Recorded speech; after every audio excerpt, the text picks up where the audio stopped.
Hello, Virgo. Stop everything right now. Whatever you were doing before this moment, whatever thought was running in the background of your mind, whatever weight you have been carrying into this day, put it down for a moment because what I am about to speak into requires all of you, every part, even the parts you have been protecting, even the parts you stopped letting people see. Something brought you here, and I want you to sit with that for just a second before anything else. You could have been anywhere. You could have scrolled past this. You could have told yourself this is not for you. But something stopped you. Something in you recognized something before the title even fully registered, before your mind had time to decide how to feel about it. Something in you already knew. There is someone. You felt them immediately before I even finished that sentence. Their face, their name, their energy. Something about them that lives in a very specific place inside you, a place you do not visit often, but a place that has never fully closed. And I want to talk about that place, that specific, private, carefully protected place, because it exists for a reason, and the reason is not weakness. The reason is not that you have not moved on properly. The reason is not that something is wrong with you. The reason is that what existed between you and this person was real, actually real, not convenient real, not comfortable real, not the kind of real that is easy to find again once it is gone. The kind of real that leaves a specific shape in you that no other person quite fills, that you have spent considerable energy either accepting or avoiding. Let me ask you something directly. How long have you been carrying this person in that quiet place? The one you do not talk about, the one that surfaces at 3 a.m. sometimes, the one that gets activated by a song or a smell or a place that meant something. How long? For some of you, it has been months. For others, it has been years. For some of you, it has been so long that the carrying of them has become almost invisible, just part of the landscape of who you are. And whatever that length of time is, I want you to acknowledge it right now, not with shame, not with the usual self-criticism about why you cannot just let things go, but with honesty, with the simple, clear acknowledgement that you have been holding something real for a real amount of time. Does this resonate with where you actually are? Have you been carrying someone in that quiet place for longer than you let on to most people? Tell me in the comments. Just tell me how long. You do not have to explain anything else, because the length of that carrying is itself significant. It is information about the depth of what was real between you. Now, let me tell you what I am sensing right now in the energy around this connection, around this person, around what is moving between you. Something is shifting on their side. I want to be very specific about what I mean by that, because I am not handing you a fairy tale. I am not here to tell you what you want to hear without grounding it in something real. What I am sensing is a genuine internal movement in this person toward honesty, toward themselves first, and toward you second. The kind of movement that happens when someone has finally finished arguing with what they actually feel, when the defense mechanisms have gotten tired, when the reasons they built to keep the distance in place have started to feel less convincing than they once did. Let me paint you a scene. Imagine this person somewhere in their ordinary life doing something completely unrelated to you, working, driving, making food, sitting somewhere familiar, and something reminds them of you. Not a dramatic something, something small, a word, a place, a moment that has the same texture as something you shared. And they stop, not physically, but internally. Everything gets quiet for a moment, and you are there, fully, completely, without any of the arguments they have been using to manage your presence in their mind. And in that quiet, they feel something that is becoming increasingly difficult to categorize as the past, because it does not feel like the past. It feels like something present, something ongoing, something that has been continuing in them regardless of distance, regardless of time, regardless of every logical reason. It should have faded by now. I want to slow down here because I think this is the part that matters most, and I do not want to rush past it.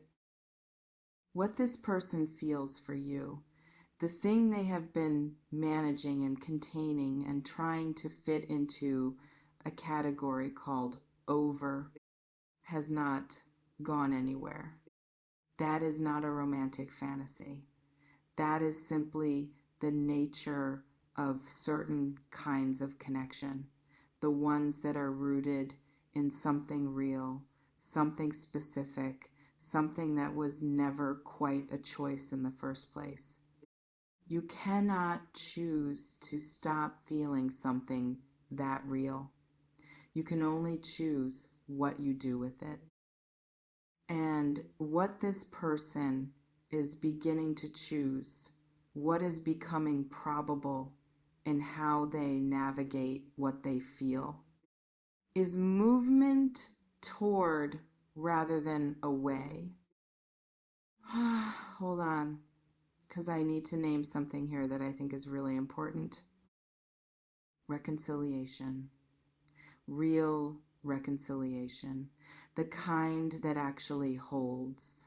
The kind that builds something better than what existed before, is not the same as simply returning to what was.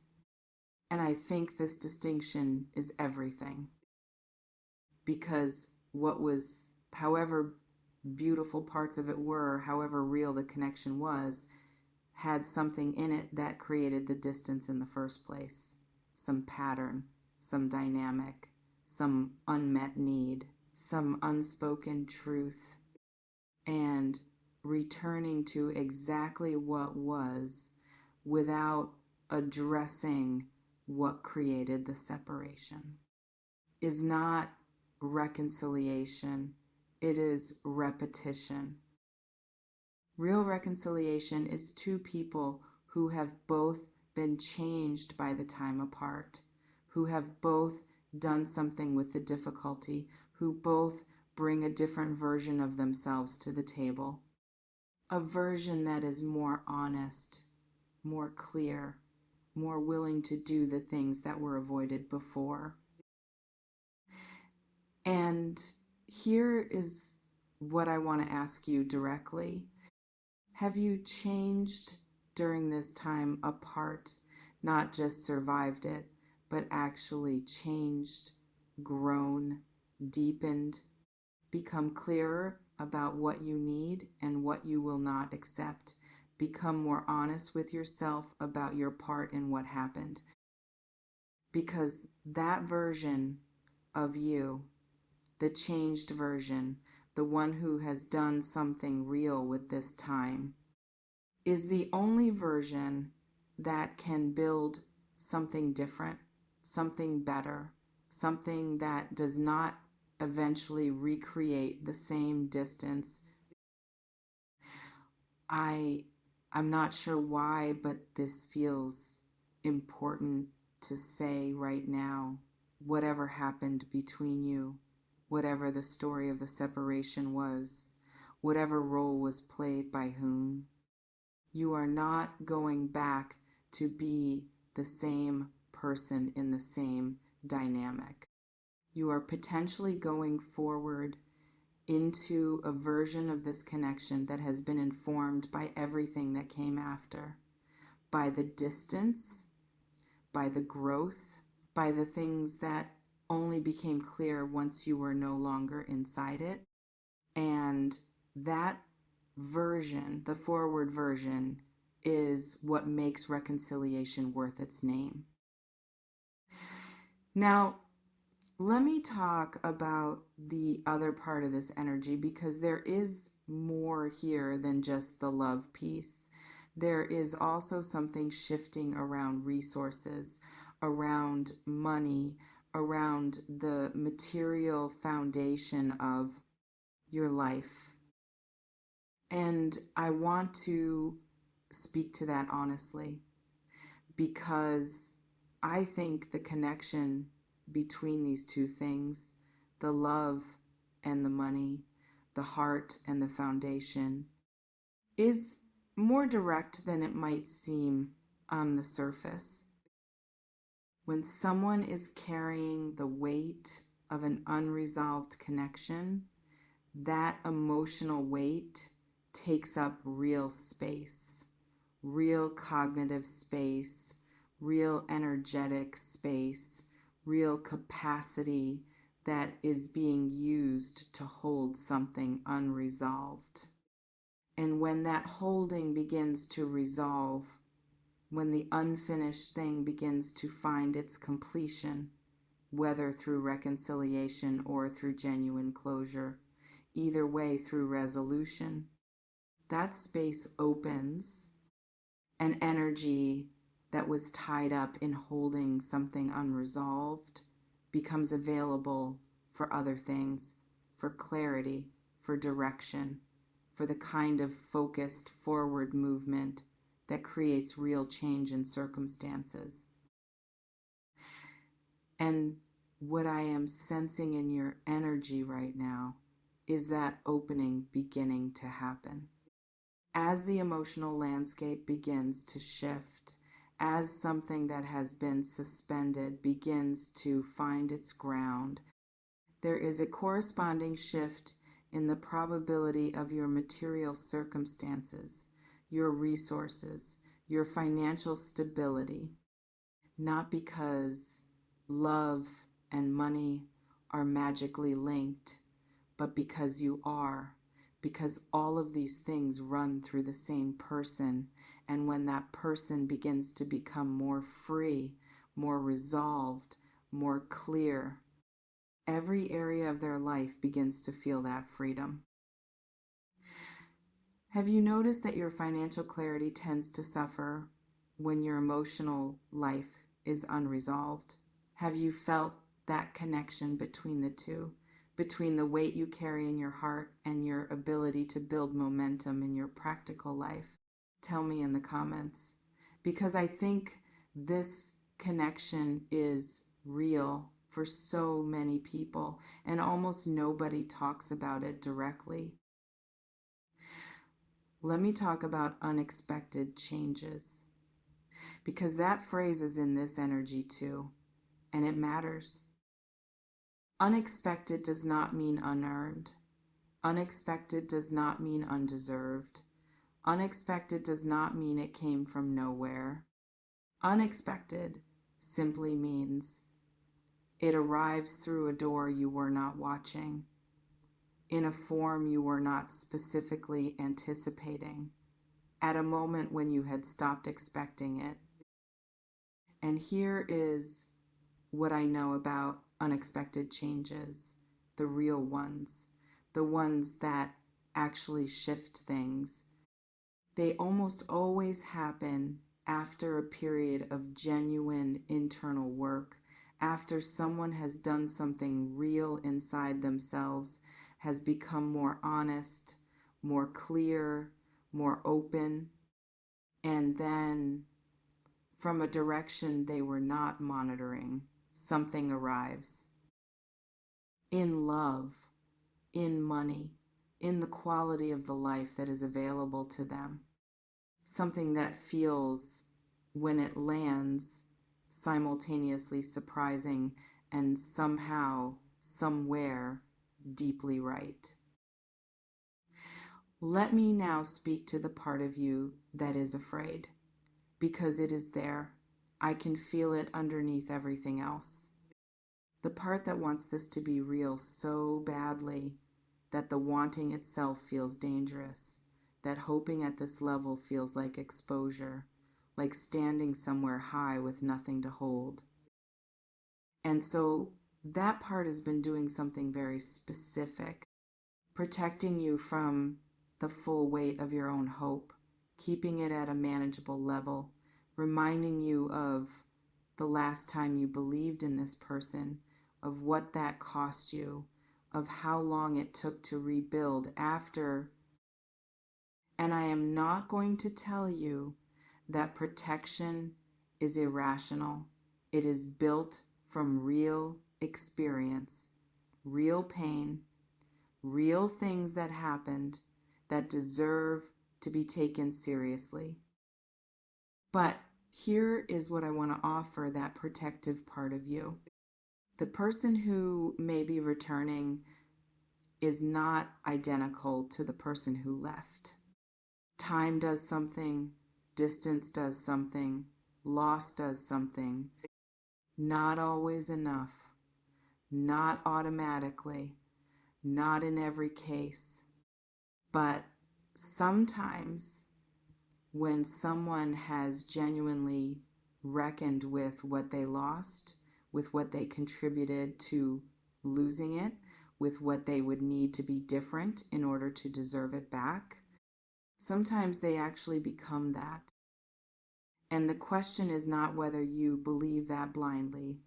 The question is whether you are willing to be present enough, clear enough, honest enough with yourself to find out. Think about what it would mean to give yourself permission, not to take them back, not to decide anything yet, but just to be present, to be open to finding out who they are now rather than only relating to who they were then. What would that feel like in your body if you gave yourself that permission?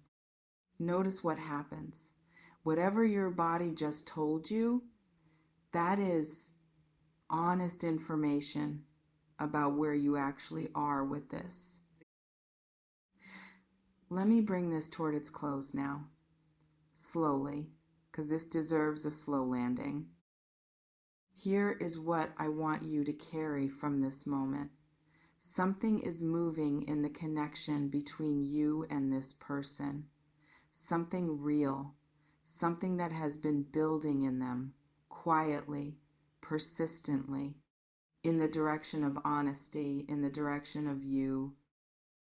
And something is shifting in your circumstances, in the material foundation of your life, in the probability of what your daily experience looks like, moving toward more ease, more stability, more of what you have been, quietly hoping for. And these two things, the love and the foundation, are not separate. They are both part of the same larger movement, the movement of your life toward something that actually fits who you are, something that actually holds you, something that finally has enough room in it for all of you. Your job right now is not to make anything happen, not to reach, not to push, not to force.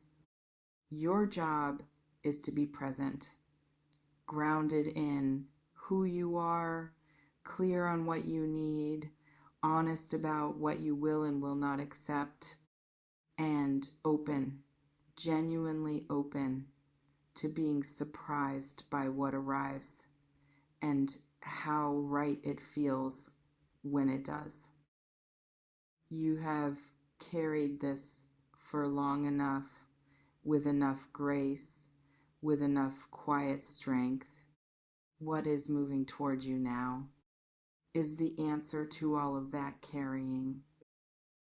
If this reading touched something real in you today, if something in here landed somewhere honest and true, please leave a comment below. Tell me who you thought of. Tell me how long you have been carrying them. Tell me what reconciliation would mean for you. Not the fantasy version, the real version. Because you deserve to have this witnessed, all of it. The hope and the fear and the carrying and the quiet refusing to fully close the door. All of it. Stay grounded, stay honest, stay open, and let what has been finding its way back to you finally arrive. No promises dressed up as prophecy, no hope sold as certainty, just presence for the ones who love something real and never quite stopped. What is real always finds its way. Stay open enough to receive it.